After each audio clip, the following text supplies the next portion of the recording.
Hey everyone, welcome to What's Kate Cooking. Check out this dish. It is called chili Colorado. Now, chili Colorado essentially means red chili, but this does have a twist. It's definitely not that authentic where we're using the red chilies. I've done that. I didn't prefer the flavor. So I am calling this chili Colorado with a twist. I did add pinto beans and a can of diced tomatoes and green chilies too. But let's go ahead and get started how you can make this using, of course, my favorite Tortilla Land tortillas. Here we go.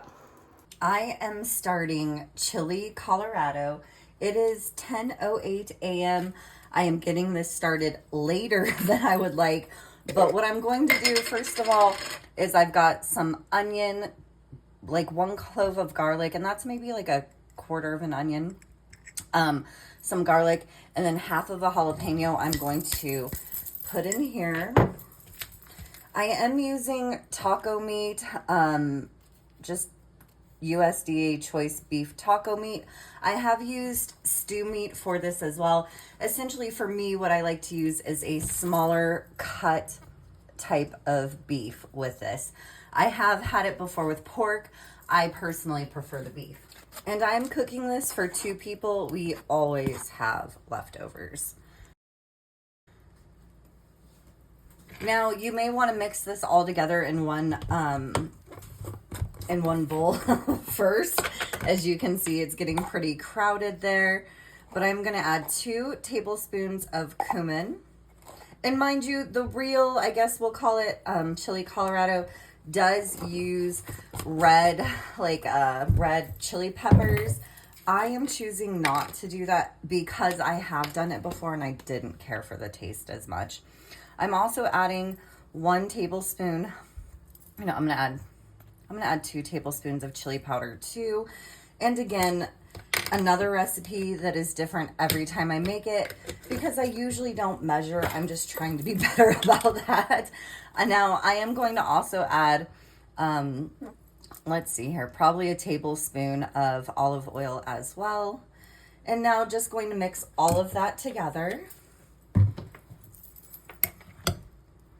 And try not to make a mess in doing so. And again, this is where maybe just mixing it in its own bowl, or obviously not everybody has a baby crock pot like this one because it is so cute and small.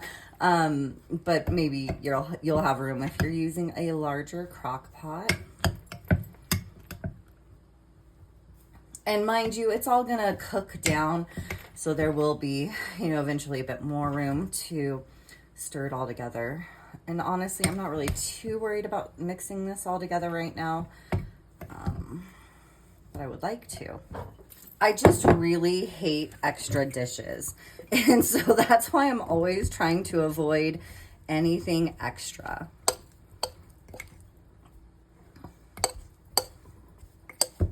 And I know that might seem like a lot of seasoning, but keep in mind, we are going to be making some potatoes as well.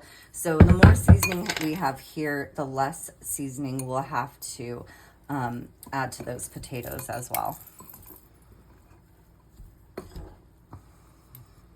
And of course, salt and pepper. Now I'm using some regular table salt. And then just also some sea salt and pepper. And although I do have some garlic in there, I'm still gonna add, well, that wasn't meant to be that much, but about half a tablespoon of garlic powder as well.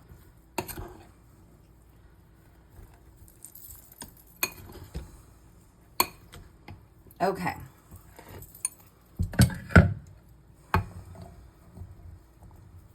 And again, don't worry if it seems dry, even if we already used that tablespoon of olive oil, because the juice itself will release some of its fat and really get that juicy there.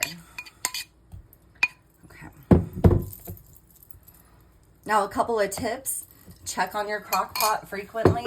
And always make sure it's plugged in and turned on. There have been times I've made meals and gone to check and the crock pot turned off or was somehow unplugged. So here we've got chili Colorado started. I do like to cook it for a lot of hours. And again, this mini crock pot does not have a heat setting. But if I were cooking this with a crock pot that had a heat setting, I'd probably have it on probably a low. If I were in a time crunch, maybe a high. All right, 10:15. We've officially got this started, plugged in, and we are good to go. It is now 3:38, and as we can see, all that juice from the meat there. So just mixing everything around. It looks and smells amazing. And I'm going to allow it to cook more. And I did stop by the store, of course, to get my favorite tortillas here. Tortilla Land tortillas. Again, just my absolute favorite. 5 simple ingredients, cooks in 60 seconds. An absolute must if you like to make burritos, tacos, quesadillas, or wrap anything up. In my opinion, highly recommend these tortillas. They also come in different sizes. So these are the soft taco size, and they're also great to fry. You can fry them up kind of chalupa style there.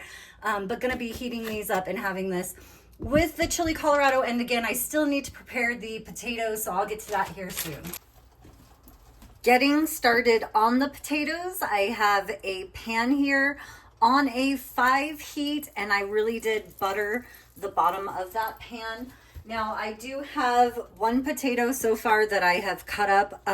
You know, it's really however you want your shape of your potatoes to be.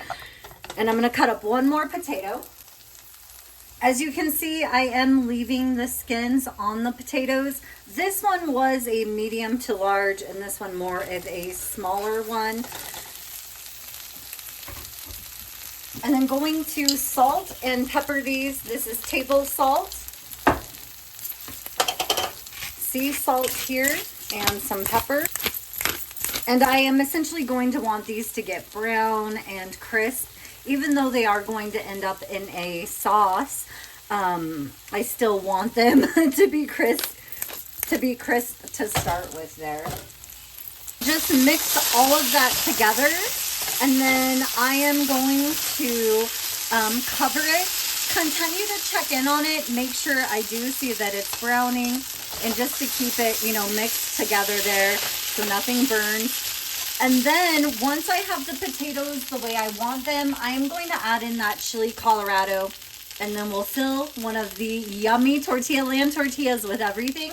Probably some cheddar cheese, maybe some paste picante, and maybe some sour cream. I do have fresh salsa and avocado I plan on using too, but gonna get these covered, let them soften and crisp up.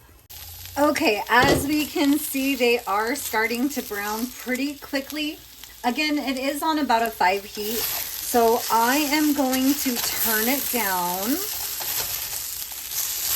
probably to a 2.5, because I really want the potatoes to get soft, and then I'd rather brown them when they're soft. So they look good now, they're doing good, but turning that down to about a 2.5 so that they'll get soft.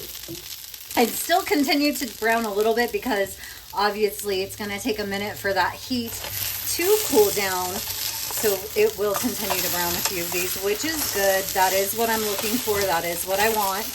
And again, I did use 1 medium to large potato, and then 1 smaller potato. Now, one way to test your potatoes to make sure they're soft is to cut them down the middle. And you usually want to pick like the thickest one. So let's see. I know I've got a thicker one in here. And I may end up just kind of cutting them all in half anyway. But these are definitely done. Yeah, these are good. Okay, so at this point, I am now going to add that chili powder.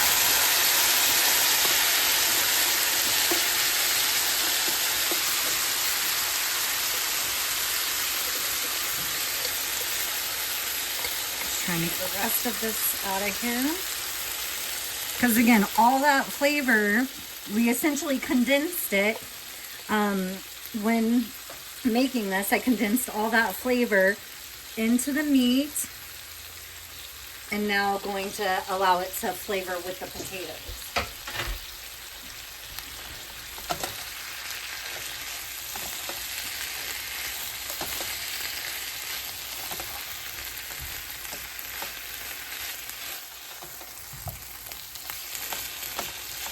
And I was going to brown the potatoes a little bit more, but honestly, I'm being a little bit lazy. And two, I know it's just preference.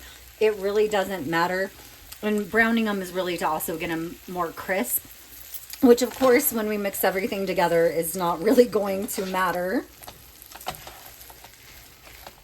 All right, so now I am going to just cover this and allow it to sit. And again, still on that 2.5 heat, and just allowing it to cook a little bit longer altogether. So this is honestly pretty dry.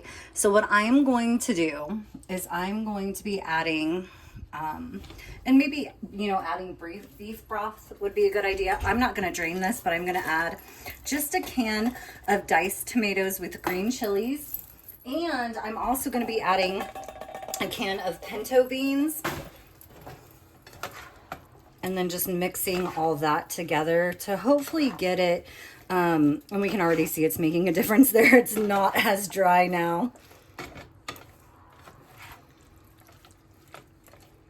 And I originally wanted to add the diced tomatoes with green chilies. I just was kind of, again, being a little lazy, but it definitely needed a little bit of something else there. So I guess in a sense, chili Colorado with a twist. All right, now that I've got that all mixed together, gonna just let that heat up while we get our tortillas prepared. So I've got a cast iron skillet. You can use whatever kind of pan to cook up the tortillas. It is on a 5 heat and it has preheated. And I did butter this pan. Now, normally I wouldn't bother with buttering the pan, but I did. And again, tortilla land tortillas, my favorite tortillas here. And I like to lay it down quickly just so I can get butter on both sides. So do a quick flip there.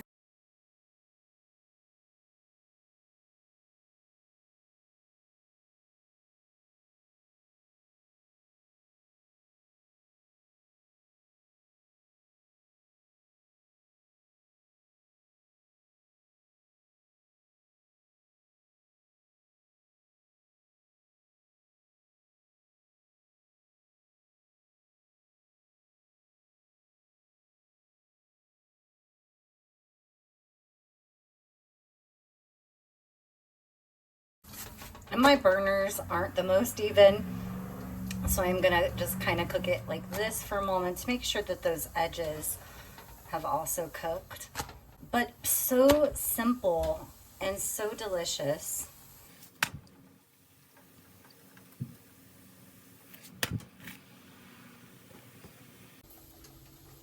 Now, yes, we're having tortillas with this. Another idea might be some rice. For me, the carbs with the potatoes and the rice would be too much. But again, just another option there. Another thing I wanted to do was blend a small can of green chilies, diced green chilies, blend those and add it. But again, not doing all that today. But much, much juicier, thank goodness. It was pretty dry initially, but looking a lot better now. All right, these I think are going to end up being tacos versus burritos. So we've got our tortilla there. Going to put a healthy serving of our chili Colorado with a twist in there.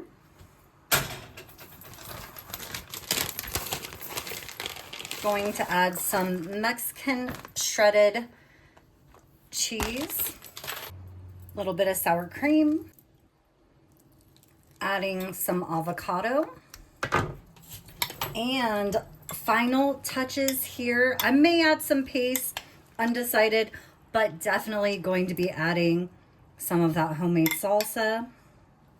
And there we have it. Chili Colorado with a twist. Definitely not the authentic way to do this. I know that it is really a makeshift. So there we have Chili Colorado.